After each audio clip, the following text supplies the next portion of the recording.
Welcome to your weekly UAS news update. We have 3 stories for you this week. First up, the FCC extends the firmware waiver for foreign drones. That's kind of an interesting one. The FAA announces some strict no-drone zones for the 2026 FIFA World Cup. That was kind of expected. And then lastly, Pierce Aerospace is building a pretty large remote ID network for NASA. Let's get to this. And first up this week, we have some interesting news regarding the FCC and foreign-made drones. The FCC Office of Engineering and Technology just released Public Notice DA 26454. That should tell you everything you need to know. No, just kidding.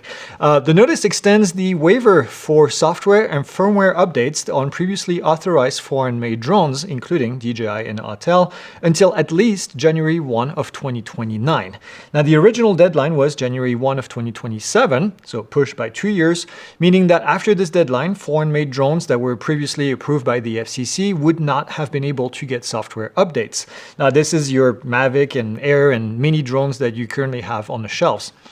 The extension basically allows for the updates to be done until early 2029.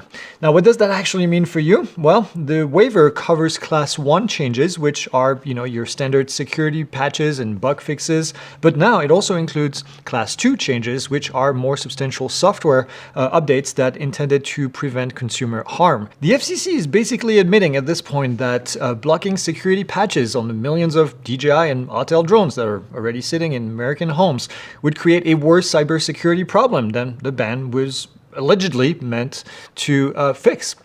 Is the FCC actually contradicting itself? Well, you bet. Banning foreign drones because they allegedly are a security risk, but then at the same time, they allow them to get updates so that they don't become a security risk. Say what? Keep in mind, this does not remove, unfortunately, any devices from the covered list, and it does not allow new foreign-made drones to be authorized. But if you already own one of these drones, well, you will keep getting updates until 2029. Next up, if you are planning to fly anywhere near the host cities of the 2026 FIFA World Cup, then you probably want to pay close attention to this next story. The FAA and law enforcement have officially designated all World Cup stadiums and surrounding event spaces as strict no-drone zones, which was kind of expected. During the matches, the FAA will be putting temporary flight restrictions, or TFR, in place to secure the airspace. This means that taking off, landing, or flying a drone within those restricted areas is a serious violation of FAA rules. The FAA is working closely with the FBI and local law enforcement, and they will be actively monitoring the airspace to detect and track unauthorized drones. Even if you are an experienced Part 107 pilot, or if you have a standard airspace authorization, you are not permitted to fly in there unless you have specific approval to fly in the active TFR, which is going to be very difficult to get unless you're part of the event. The penalties for violating those airspace are pretty severe, including heavy fines, potential criminal charges, and then also having your drone confiscated. As always, please don't be that guy. That's going to ruin it for the rest of us. Always check for airspace restriction using your favorite airspace app. And then also the FAA website, the official FAA TFR website, before you do anything with your drone.